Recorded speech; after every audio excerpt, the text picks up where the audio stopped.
1월 27일 화요일 새벽 말씀 드리겠습니다.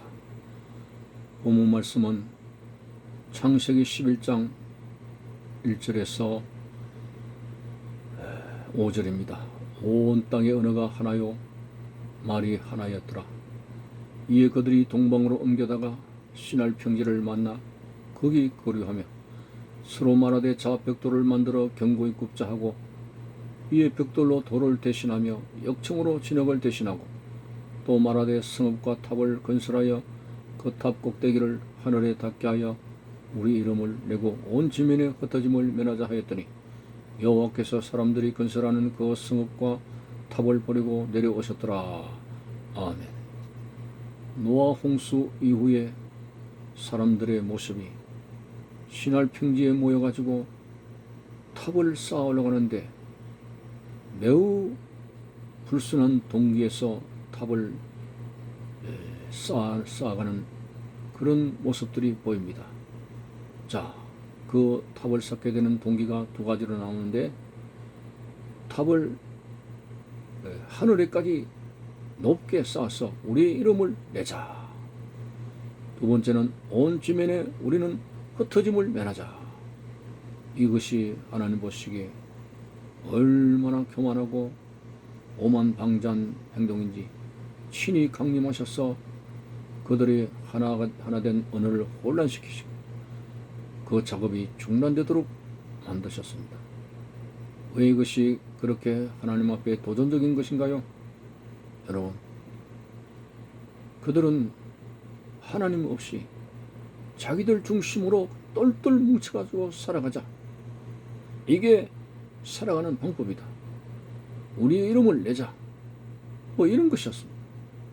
그들은 노아 홍수에 관한 그 이야기를 구전으로 계속 들었고 그때 묘한 생각이 자, 온 지면에 비가 내려서 물이 넘침으로 산이 다 잠겼기 때문에 그때의 사람들이 다 물에 잠겨 죽었지 않았냐.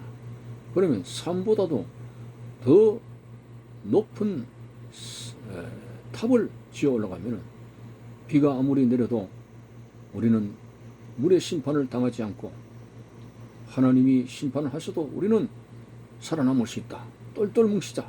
흩어짐을 면하자. 이게 얼마나 기가 막힌 그러한 착상입니까?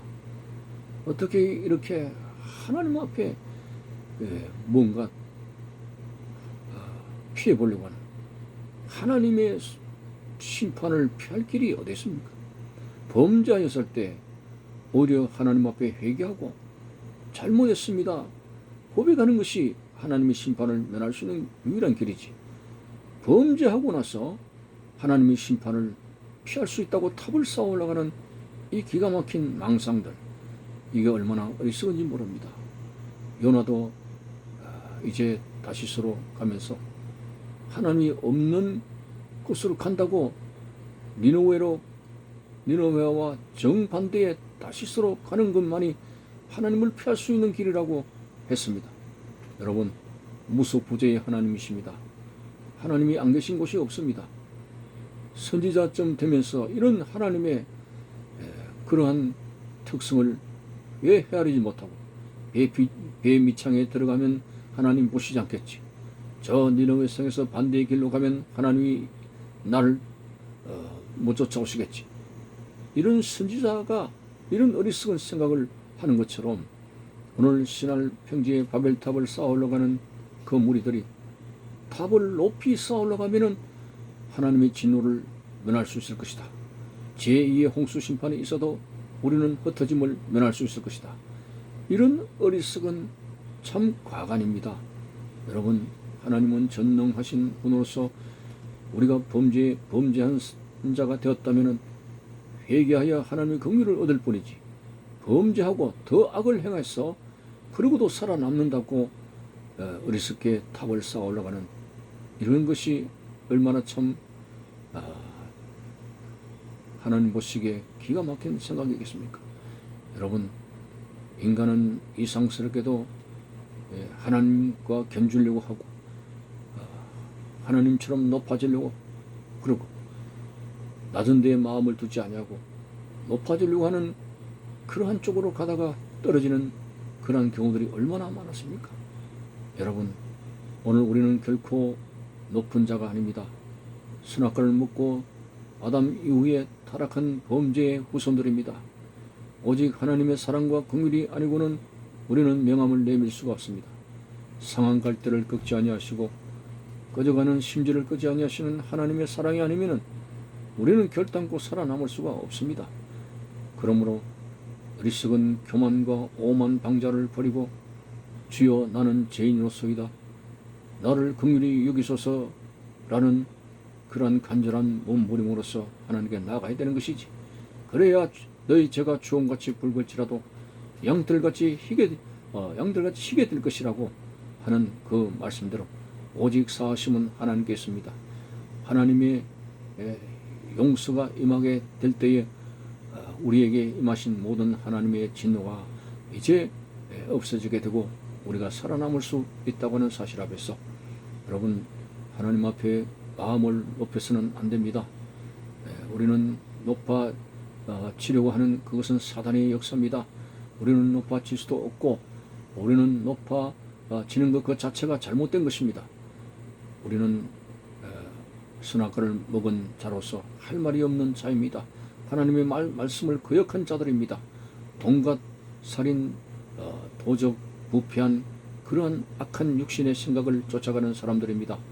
그래서 하나님께서 우리를 긍휼히 여겨주심으로 말미암아 하나님이 도와주시지 않고는 한 점의 죄라도 벗어날 수 있는 기력이 없는 사람들입니다. 철저하게 하나님을 의지해야 되고 우리는 주님을 떠나서 사람들끼리 뭉쳐가지고 똘똘 뭉쳐자 흩어짐을 면하자 하는 오늘 본문의 어리석은 사람들처럼 하나님을 배제한 어떤 것도 용납될 수 없고 어떤 것도 이룰 수가 없습니다. 하나님께서 그러한 당돌한 생각을 가진 그 사람들의 의도를 파악하시고 언어를 혼자 붙게 하셨으며 모든 공사를 중단하도록 만드신 것입니다. 교만은 패망의 선봉입니다. 넘어짐의 앞잡이가 되는 것입니다. 결코 우리는 하나님을 향해서 항상 겸손한 마음을 가져야 됩니다. 한 번은 예수님께서 보실 때 바리새인과 세리의 두 부류의 사람이 기도하고 있는 것을 들었습니다. 바리새인은 물론 성직자입니다. 그리고 어렵게 살아간다고 합니다. 뭐 일회에 2번 금식하고 11조를 하고 뭐 그런 걸 막 자랑합니다. 그리고 결정적인 것은 맞은편에 기도하는 저 세리를 보고 저 세리와 같이 불의하게 살지 아니하고 라는 비교적인 그런 기도를 올렸습니다. 얼마나 교만합니까? 그가 설상 정말 깨끗하게 살았다 할지라도 그가 어렵게 살았다 할지라도 세리된 그 사람을 무시하는 그 자체는 얼마나 잘못된 기도인가 우리는 알 수가 있습니다. 그러나 세리는 물론 잘못되게 살아왔습니다. 물질 가지고 하나님 앞에 부정적인 그런 일도 했을 것입니다. 그렇지만은 그는 회개합니다. 가슴을 치면서 할 말도 못합니다. 나를 불쌍히 여겨달라. 자, 이 두 사람 부류의 기도에 대해서 예수님은 오히려 세리의 기도를 들어주셨습니다. 세리가 옳다고 하는 것이 아닙니다. 세리의 방탕한 길을 마음껏 걸어가라는 뜻이 아닙니다. 비록 그렇게 나쁜 짓을 했지만은 정말 자기 자신의 모습을 알고 죄인된 모습을 알고 철저하게 불쌍히 여겨달라고 하는 하나님의 긍휼을 바라봤을 때 오히려 그 기도가 상달되었지만 뭐 이래의 금식도 자기 자랑거리가 되고 뭐 자기가 어렵게 살아간다 그러고 세리를 무시하는 그런 교만 그 자체가 꽉 섞여있는 그 기도는 하나님이 비록 그가 깨끗하게 살았다 할지라도 전혀 하나님의 인정을 받을 수가 없었습니다. 우리는 어떻게든지 하나님 앞에 겸허하게 살아가야 됩니다. 베드로스는 겸손으로 허리를 동이라. 교만한 마음이 우리의 마음에서 삐져나오지 못하도록 겸손으로 허리를 동이라고 하였습니다. 항상 교만이 문제입니다. 정말 우리는 내 자신의 죄인된 본문을 알고 주님 안에서 주님의 긍휼하심 속에서 주님의 은혜 속에서 살아갈 수밖에 없다는 이 분명한 사실을 알고 나를 불쌍히 여겨 주시옵소서. 라고 하는 간절한 외마dim 속에서 철저하게 주님을 의지할 수 있는, 주님의 긍휼을 의지할 수 있는 복된 성도들의 모습이 되시기를 바라는 것입니다. 감사합니다.